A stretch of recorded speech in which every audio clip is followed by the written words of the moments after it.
अरे जादुई फल वाली पेड़ तो वो रही, लेकिन रास्ते में तो ये नदी आ गई। अब मैं इस नदी को कैसे पार करूंगी? अरे ये बूढ़ी अम्मा तो नदी के उस साइड जाना चाहती है। अरे रानी तुझे इसकी मदद करनी चाहिए। अरे आइडिया, चल रानी अब तू अपनी जादुई शक्तियों से नदी के ऊपर एक पुल बना दे। अरे वाह, नदी पर तो पुल बन गया। चलो मैं इस पुल को पार करके उस साइड चली जाती हूँ। अरे जादुई पेड़ सुनो, मेरे दोनों पैर फ्रैक्चर हो गए हैं। प्लीज तुम मुझे अपना एक जादुई फल देकर मेरे फ्रैक्चर पैर को ठीक कर दो। ठीक है अम्मा जी, ये लीजिए एक जादुई फल और इसे आप जल्दी से खा लीजिए। ठीक है जादुई पेड़, मैं इसे अभी तुरंत खा लेती हूँ। अरे वाह, मेरे पैर तो फल खाते ही ठीक हो गए। थैंक यू जादुई पेड़। चलो अब मैं यहाँ से जाती हूँ। ठीक है अम्मा जी, अपना ध्यान रखिएगा। अरे वो पुल तो गायब हो गया। अरे जलपरी सुनो, प्लीज तुम उस पुल को वापस ला दो, मुझे उस पेड़ के पास जाना है। अरे ये आदमी तो कुछ गड़बड़ लग रहा है। चलो मैं एक काम करती हूँ, मैं इसका पास्ट देखती हूँ। अरे जानू मेरी जान, आई लव यू। अरे ये अब तक यही खड़ी है। अरे तुम यहाँ खड़ी क्यों हो? तुम निकल जाओ यहाँ से, वरना मैं तुम्हें धक्के मार के बाहर निकालूंगा। अरे इसकी इतनी हिम्मत, इसने अपने बीबी बच्चों को बाहर निकाल दिया। अब तो मैं बिल्कुल भी इसकी मदद नहीं करूंगी। अरे दुष्ट आदमी, मैं तुम्हारी मदद नहीं करने वाली, तुम निकल जाओ यहाँ से। अरे इसने तो मुझे मना कर दिया। अरे जलपरी की बच्ची, मैं देख लूंगा तुझे। ठीक है जा, अब निकल यहाँ से। अरे अब कौन आ रही है? अरे ये क्या, इस लड़की के तो दोनों पैर टूट गए हैं। अरे जलपरी, आप प्लीज मेरी मदद करिए। अरे ये भी सबकी तरह मदद मांगने लगी। चलो मैं इसका भी पास्ट देखती हूँ। अरे भाई तू टेंशन मत ले, तेरी बहन आ गई है। अरे चील की बच्ची, भाग जा यहाँ से, दूर हट जा। अरे नहीं, अरे इसने तो मुझे गिरा दिया। अरे ये लड़की तो बहुत ही अच्छी है, मैं जरूर इसकी मदद करूंगी। चल रानी, अब तू फिर से अपनी जादुई शक्तियों से यहाँ पर और ये पुल बनते ही ये बुरा आदमी इस लड़की को धक्का देकर जादुई पेड़ के पास जाकर कहता है,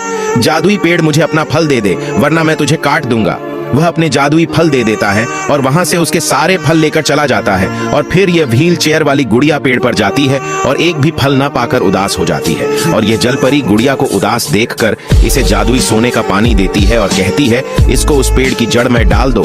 और फिर पेड़ सही हो जाता है और गुड़िया को फल मिल जाता है।